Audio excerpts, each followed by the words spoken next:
Right. So there was people called Canaaniyun, Canaanite. Those are the people who actually are, this is, if you want to go, this is as far back as we can go, even biblically, right? So the people who are actually have the right to the land are the Canaanites. Now the thing is this, the interesting is this, is both Muslims, Palestinians, and Jewish people who were living, not the ones who came from abroad, because I'm going to talk about them in a second, right? Okay. The Jewish people who were living in Palestine, in that land, and the Muslims, both of them mixed with the Canaanites. Because what happened is when Moses, he was trying to go to the land of Canaan, he died before entering. Yeah. Who ended up entering was Joshua. I'm just saying the biblical history now. So when Joshua entered, unfortunately, he slaughtered everyone, their children, this and that.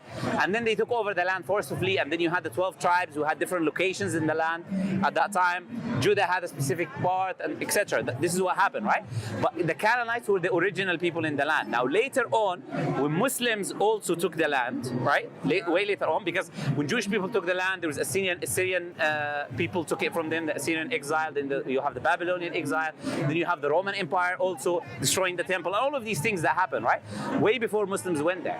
When Muslims went there, Muslims also mixed with the Canaanites, so the original people of the time. So you have now Jewish people who are mixed with the Canaanites, and you have Arabs who are mixed with the Canaanites, and you have far more Arabs mixed with the Canaanites than you have Jewish people. Do you know why? Why? Because many Jewish people have left the land later on, and there was Muslims having the land for the majority of time way later, after the conquest, after Muslims took the land. We had it for a very long time. So then the people who are living today, most of them are descendants from a mixture between the Canaanites and the Arabs, right? So they are the original people who have the claim to the land. By the way, this is history, right? Now, what do you say now? Look, we have no problem. What I need is my mate here who could have. But you're Jewish yourself, right? You're Jewish, Yeah, right? but I can't go back. But you see, the thing is this. I'll tell you this. That's why I told you I was disagreeing with you based on facts, right? The thing is this: a lot of the people are born in Israel and different parts, and they're told a specific part of the history. Like some people think history started from October the 7th. It didn't start from October the 7th, right? Because Gaza, Hezbollah, and Houthis, and everyone it started way before then, because you've been even before firing missiles in before October the 7th. Excellent, but now this is only one side you're taking. You're not taking the other side. I'll tell you this. Okay, let's trace back, because I like history. Can I just say? Okay. Yes. I don't necessarily agree with the occupation of the West Bank. Okay, good. I like that. That's good. Right. Yes, that's fair. But when the settlements, you don't agree with the settlements, taking people's houses, kicking them out, and then saying literally. All I know is that when the Jews were given Israel in 1948, we said, yes. People said, stay, we all live together. That's not true. But the Arab countries surrounding said, no, get out there. You don't want to live in with the Jews. Okay, that's the version. And then they didn't want the Palestinians either. So that's how you ended up in Gaza. This is the version of history that I'm telling you, that the history didn't start from 1948 as well. That's why I'll take you even further back, because I'm a very nice guy, right? Because look, I love history, because no one can come and say to me, this happened, and as if I don't know the history. I know, and I studied the history of that land very well, because this is a very important land for us as Muslims as well, right? Because of mosque there. Why can't we just live together then? I'll tell you. You'll be interested now when I'm about to tell you. Before 1917, do you know who Herzl was? Herzl. Herzl was the founder of this movement of Zionism to begin with, right? Herzl sent a letter. To be a Zionist is just to be pro-Israel.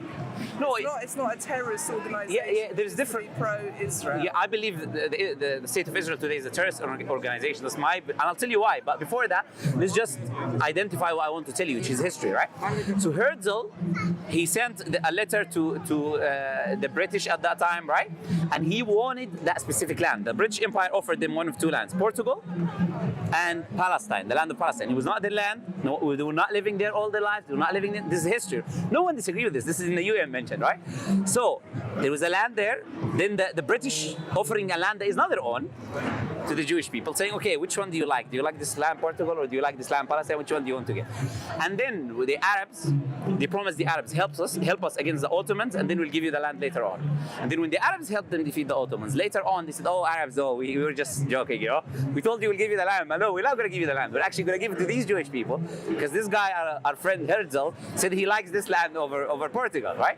And what ended up happening is that you had these ships, massive ships, coming from Europe, all over Europe. Why? Why? Because Jewish people, Hitler was following them, and you went all over Europe. So now Herzl is going to bring all of these millions of people and say, okay, all of you come. The ships, these pictures of the ships, everything is recorded historically.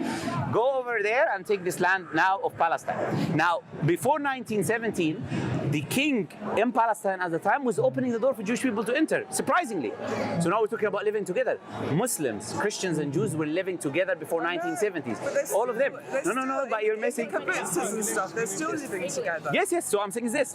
What you're saying was there. People were living together. But what ended up happening, starting from 1970 to what you say, 1948, the population of the Jewish people went from, I think, 10% until 30%.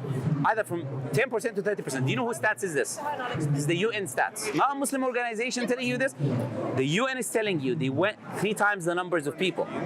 This is not birth rate. You cannot jump from 10 to and from 1970. Where did they come from? I'm telling you, UN. You can Google it right now. Where did they come from? From ships, from abroad, from Poland, from this, from that, from Scotland, from wherever, the Sweden, coming all over. And now what they ended up doing, they don't have houses. There's not enough houses. Millions of people coming in, there's no houses. So what we end up doing is we end up making these illegal settlements. We end up taking over people's houses. And then there's massacres that takes place because there's people who are not going to be happy giving you their house. I'm not going to say, okay, welcome to my house, enter, I'm going to leave, right? Been living here all my life, generations after generations, mixed with the Canaanites, original people of the land, what we were talking about. Huh? So what ended up happening is all of these illegal settlements. The UN condemns the illegal settlements. It agrees with that. It says, when people talk about UN law, the same UN that is mixed with the British that gave you the land is the same that is condemning these illegal settlements, that is saying that their houses are being taken. You know, there's 2 million people living in a living open air prison.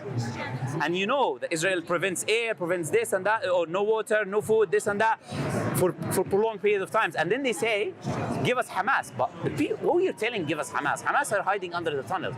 You're telling basic women and children, you know, population of us is 70% women and children. You're telling women and children, go give us Hamas who's hiding under the tunnels with weapons. What are you going to do for you? And why did Hamas exist to begin with? They existed because you took over the land forcibly, and now they're trying to take the land back. Objective fact. Now, the same UN. No. But the same UN, if you accept the UN law, if that is the standard, it says that people. The UN can be a bit biased as well. The UN, every human rights organization identifies that this is an illegal occupation. Find me one that it doesn't. Okay, not just the UN. What is your feelings about what's going on at the moment then? Well, my feelings is of heartbreak, of sadness, is that I see my brothers and sisters being... Because I was born in Israel, but my parents didn't stay there very long. They came over here. Okay. So I went to Israel on October the 5th, and it's the first time that I've been back to Israel for 26 years. Okay. And of course then October the 7th happened, which was, luckily, we were in Tel Aviv. Okay. But you were far away, yeah? Still going to the bomb shelters and hearing all the news. And in fact, one of the missiles came down 50 meters from where we were standing. Okay. So we came back home quite traumatized. Okay. What are your feelings on Hamas? I'll answer you now. I'll answer you. And I want you to think about what I'm saying now very carefully. Imagine me, I'm saying I was terrified because there is a missile 50 meters away from me, and me saying a missile has came down, killed my whole family in front of my own eyes. I'm collecting the remnants of my children with my hands. This is what the everyday life of the Gazan people. Now, when you have an Iron Dome... What is your view on... Would you be happy if Hamas were gone and there was a Palestinian leader? I believe the people who had living their lives for generations should be living their lives for generations. If they were Jewish people who didn't come from Europe, taking people's land, they were living there, they're welcome to stay, and they were welcome to stay under the Islamic Empire at the time. No one kicked them out. So I'm saying the people who are born in these lands, generation after generation, living in the land are the people who are ought to stay in the land. So you won't condemn October the 7th. Look, I cannot condemn October. I'll tell you why. I'll tell you why. Yeah. People fighting for their rights. I'll tell you what I'll condemn. I'll tell you what I'll condemn. Atrocities that they caused. I'll tell you. And I had family. Yes.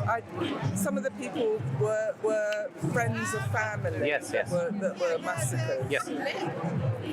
He told you he's Palestinian. If he tells you how many people of his family members are, and you see, and he treats you with respect, with nothing, and you, That's why we I'm don't. treating you with respect Yes, yes. as So well. we don't like carry that and put it on other people who didn't do anything, right? Yeah. The thing is, when you say condemn, remember I said to you in the beginning, history did not start October the 7th. I cannot condemn something that has tens of years of persecution behind it. Do you know how many children were killed before October the 7th? Do you know how many attacks, how many raids of the Israeli arms? I had an IDF soldier, Accept Islam, in one of my online streams. He talked about what they used to do to the Palestinians before October the 7th. For years, he's talking about how they went, how they guns on the children pissed themselves, and how ridiculous what these people were doing. How do we move forward then? I'll tell you. I'll come to that. That's an excellent question. So when you ask me what do I condemn, I condemn the killing of any innocent women and children. Any party, any side. I don't care. I condemn that. Yeah. And I believe the people who are the original people living for generations are the people who are supposed to say, if you came from someone else, go back to your country. You came from Poland, you're a Polish person. I don't care if you're Israeli or Palestinian, whatever it is. You came from another country. You cannot take someone else's house, kick him out, and say, I'm going to stay. So how do we solve it? You say, we solve it by what I'm telling you, is that the people who took other people's land, because by the way, I speak to a lot of Israeli people, and they admit it. The people who are settlers there, they say, yes, we know. We came. Yes. I'm against the very religious Israeli nutters. Okay. I'm not calling them terrorists, but I'm trying to think what I'm calling them. Extremists on any side. I'm against extremists. Do you know what I told you? On any side. Excellent. But you should be honest then enough to say that the Israeli government is a terrorist organization. I'll tell you why. Since October the 7th, do you know how many journalists were killed? Do you know how many hospitals were bombed? Do you know how many children died? Well, you know how many? I know is that things like This is not war. Reported that Israel bombed a hospital, which they didn't do, and then it's not reported that. We're not talking about. Hamas Leave the bombed BBC. hospital. The UN is neither with Muslims nor with it's supposed to be. That's kind of. Why would the UN? Well, why would the UN that invaded Muslim countries essentially be on the side of Muslims? That makes no sense. Most of the governments that make the UN essentially are governments that supports Israel politically. So no one can come and say these people are supporting Muslims. That makes no sense, because that's why they're not doing sanctions. They're admitting these war crimes. They're war crimes, but they're not doing sanctions. They're not intervening essentially. Even in the court where they were shown that Israel is wrong, nothing happened. So the UN is more on the side of Israel than anyone else. But the same thing, this UN is giving you the stats, the numbers, that you have tens of thousands of women and children massacred and killed. You have hundreds of reporters. Those same reporters, they tell you they're living there and they have videos online, right, on Instagram themselves. They're showing you how they've been treated, how they're being killed, how their brothers, their sisters, they're there. They're just filming.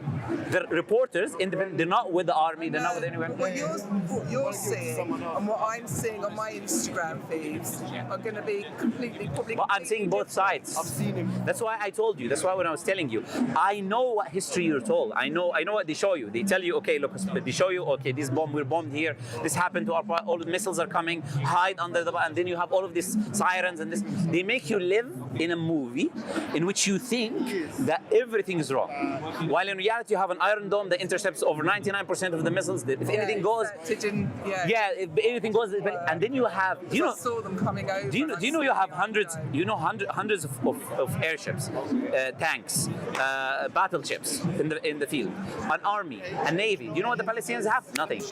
And then you have no army. Yeah, but they're funded by Iran, so they have everything. Not really Iran, but whoever they're funded by. Do you know how they're building the missiles? These people, they're looking for the leftovers. The leftovers. And they're using all Do you know the why? aid that comes in. Why? No, them. not that. No, it's not about the aid. I'm telling you, think about how much these people are struggling. You will never go to the extent to literally make a missile, diving in the sea, finding the leftovers of ships that was broken, and trying to make a weapon or make a missile, except if your life, you have nothing. You have no other options. Every day you're being persecuted and killed. You have nothing. You're looking for any way that how can I defend myself? How can I do anything? So these people, what what I'm telling you is you have airplanes and you have continuous bombings on civilians. And then later on they say, and by the way, there are videos of targeted civilians. Videos. They're targeting civilians. There are videos of them shooting people on the borders. Hamas hide in schools, in hospitals. That's what they tell you. They could have. You know, the interesting is this. Put the people in the tunnels. Do you know what they did? They went into one of the hospitals, Shifa Hospital, and they claimed that Hamas was there and there was no evidence. They showed, oh, these are the names of Hamas, and it says Friday, Saturday, Sunday. It says the names of the week.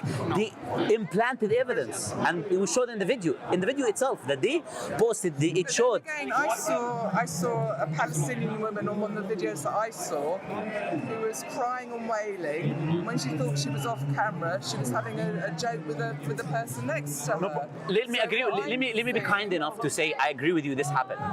In comparison, how many hundreds of thousands or tens of thousands of real cases are there? You need to look.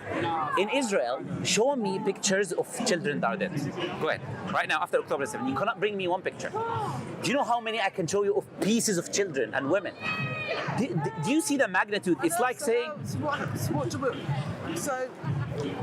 I'll tell you, if you want, what can you do? I'll tell you what you can do. The people in Israel aren't going to move out of Israel. So, okay. At the moment, Israel is surrounded by Gaza, by Syria, by Iran, by. But none of these governments are doing anything. In reality, what's going to happen? I'll tell you. Look, what the people who have humanity in them, who actually have any sense of humanity in them, whether you are from a Jewish lineage or whatever it is, you will condemn the actions that the terrorist Israeli government is doing, killing journalists, women and children, not civilians. We say, look, we're happy. You want to do face-to-face battle, army versus Hamas. We'll be the first person to do it. Go ahead, fight. But all they have to do is release hostages. No. But the thing is this. Do you know how many hostages? Are either pregnant or dead. Do you know how? That's not true. The hostages were released in video, and Hamas showed them, and they were fine. The woman was crying. She was saying they didn't rape me, so I felt emotionally raped because they didn't rape me, which makes no sense in my mind. In video, she's saying the Israeli woman that was released. I can show you now the footage of them releasing after October 7th, releasing some of them. Do you know how many prisoners are there before October the 7th from the Palestinians that they're not released?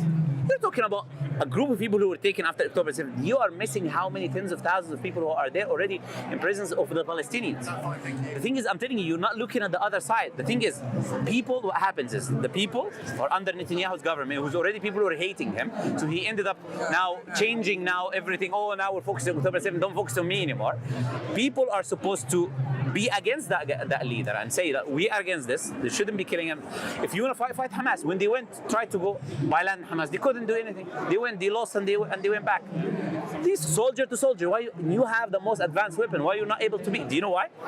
Because those people have been. Do you know if they have one leg, they will fight because their father, grandfather, and great-great-grandfather, sister, they were all bombed in front of their eyes. Every time you bomb, you create another Hamas soldier. Every time you kill innocent civilians, and you say, how can we solve? You're creating them. You solve it by giving these people the human dignity, a life to live just like everyone else. The Palestinian people. Yeah, but Hamas don't, even if they want to destroy, they want to destroy Jewish people. They want to exterminate and get rid of every last one. Look, I'll tell you honestly that there was many times where there was talks about peace between Hamas and the government. I don't believe that's true what you're saying. But essentially, I'm saying you would agree with me now, objectively, historically, that the people came from Europe and took other people's land. You're asking me what is the solution? There can only be one solution. If I went to your house right now, here in the UK, and you know that's not going to happen though. Thank you. So what can we do? The least we could do is we admit whose side is wrong, the side that took people's house. This is the first thing. Second thing is to condemn any killing, as I did, of any innocent civilians from any party, and say if you want to be against Hamas, then should be an army, a man-to-man. This is what you should do. Shouldn't be bombing hospitals and claiming that people are hiding under it. If I say to you, okay, look, let's say I'm one of the members of whatever, any bad organization in the UK. Hypothetically, I'm not with any organizations. I'm making that clear, yeah? So if I go and I hide in your house, is it justified for the government to bomb your house? This is essentially what you said. That makes no sense. What did you do? If I'm living in your house, like, what they're supposed to do is try to find the means of how can we now save this innocent woman, right? What is the way to save this innocent woman and deal with this person, this whoever evil person that living in that place or hiding in that place? It's not a justification to claim that they're hiding in this place. I'm going to kill all of these women and children. Do you know why it's really happened? It's happening wrong because the less Palestinians are there, the easier we take that land. The easier now we expand. The easier now there's more room for more Israeli people to come. There's more room for people. This is why these bombings are happening. The justification of Hamas is what they're telling you. I think at the end of it, we're going to agree to disagree. But we agree on a lot of things.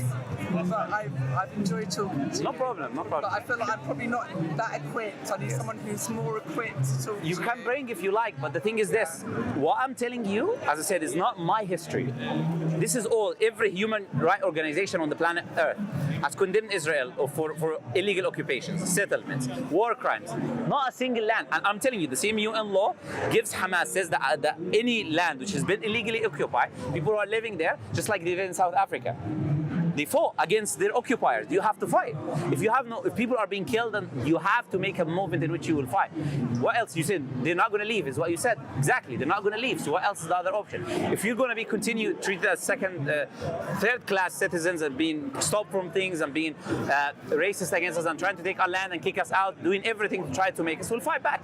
That's why the Palestinians, you hear always, why are the Palestinians not leaving to other lands? They don't want to go. If you go to a Palestinian and say, leave, they will say to you, I will die in my land. Why should I go to someone else's place? It's my house. I was born here. Generations of generations. Why are you telling me to go to Egypt or go to Syria? For what reason? So the thing is, we need to open our minds to actual history, which is what I was telling you from the beginning. If you not talk about who had the rights to the land by lineage, it was the Canaanites. And who's mixed with the Canaanites are the Palestinians of today. There's DNA tests that you can do. Now the people who are coming from Europe, these are not the people who are original to that land or indigenous. If you have Israelis who are living there, Christians and Muslims, welcome to stay. That's what I believe. And anyone who took a land that is not theirs, it should be taken away from them. But as you said, that's not going to happen. So we'll end up, at least what you could do is to speak out, to say this is wrong. I'm someone, you could say, and people will respect you for that. I'm someone who I live in Israel, I'm from an Israeli, but I condemn what the government is doing. It's not good to target, this is not okay to target children and hospitals and reporters and to claim that they're hiding, that Hamas is hiding. It's not a justification. We're going to have to agree to maybe just Okay, think about what I said, but on this. Maybe yeah, it's really okay. nice to meet you. I apologize, but we don't shake hands with the opposite gender in Islam. Women to man, not you, but it's just anyone, right? Even the Muslim sisters, I cannot do it, But I appreciate your manners, and you see, we still can have a discussion, because a lot of people try to put this image that there's hatred. Look, if we see each other, we're gonna. But no, I'm an Arab, by the way, right? And Arabs, people play this game. No, we can speak, and we can come to conclusions. We can agree to disagree, right? But we can put the facts. People can decide, right? It was a pleasure talking to you. Though. Read the Quran, Nice talking to you. See you. Bye bye.